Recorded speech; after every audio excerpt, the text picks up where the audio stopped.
In 2 months, I'll officially become an adult. That's wild, right? Suddenly, I can skydive, get a tattoo, buy a car, and in one of the bigger life moments, I can finally vote. The wait is almost over. However, here's the hard truth. Waiting doesn't work, because by the time we're finally old enough to vote, many of the choices that affect our futures have already been made for us.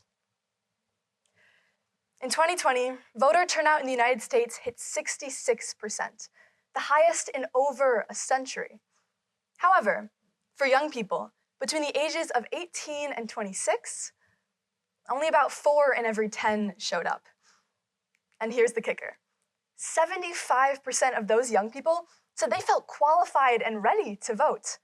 So why didn't they? Well, the top 3 reasons were 1, it's not important. 2, I don't have time. And 3, well, I forgot. And that's my concern. Because writer TEDxYouth pointed out something insightful when he states that there is a significant difference between the act of raising awareness and the more dangerous work of bearing witness. Bearing witness isn't passive. It's a kind of involvement, and it's uncomfortable because issues go from being over there to right here, right now. And political participation is not just voting. It's bearing witness. So, to engage youth civically, we need to rethink what political participation truly means before the age of 18. So today, we're going to break it down by first looking at the true meaning of civic engagement. Next, by seeing the ways our current system is failing youth, before finally coming up with some solutions, ones that we can all check yes to. Compared to bearing witness, raising awareness is somewhat easier. You can share a post, like a tweet, or talk about an issue, but from a distance. However, awareness doesn't automatically translate into engagement. Civic engagement does, because by definition, it's individual and collective actions that are designed to identify and address issues of public concern. And it's for this reason that I joined a local organization called Kids Voting Durham my sophomore year of high school. It's a nonprofit, nonpartisan group that works to create election guides for youth and first-time voters, finding ways for young people to actively engage with the world around them.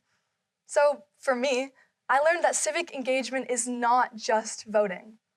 It's protesting, it's advocating, it's organizing, and it's demanding change. And therefore, it's shaping the world around us before we're handed a ballot. And yes, research shows that students who engage before they become adults are far more likely to advocate, lead, and yes, to vote. All very positive things. So what's stopping us? Well, firstly, one idea is a communication theory known as the information deficit model. It explains a widely held belief about science communication that much of the public's skepticism about science and new technology was rooted, quite simply, in a lack of information. And this has continued for youth civics. The theory states that if students are given enough information and the right, they will eventually change their minds. However, it's shown that this is not the case for young voters, because information alone does not automatically translate into engagement.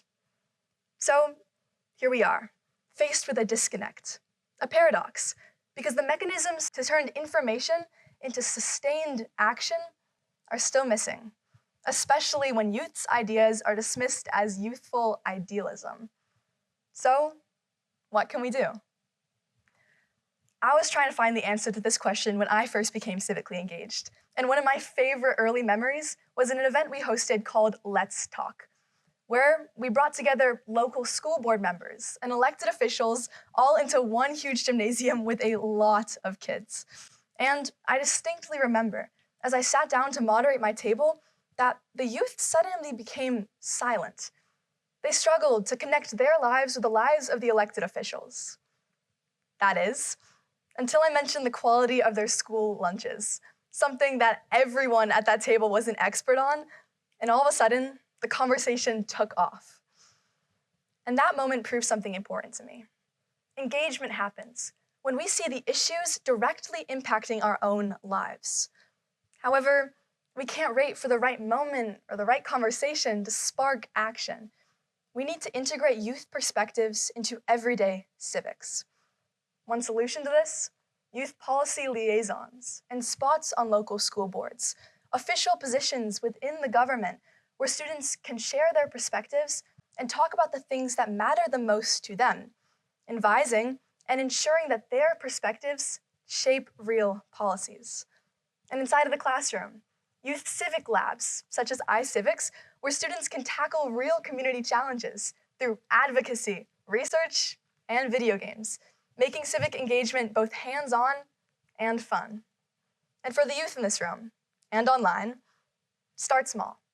Commit to one conversation a week that challenges something you believe, bringing you closer to the issue, not farther away.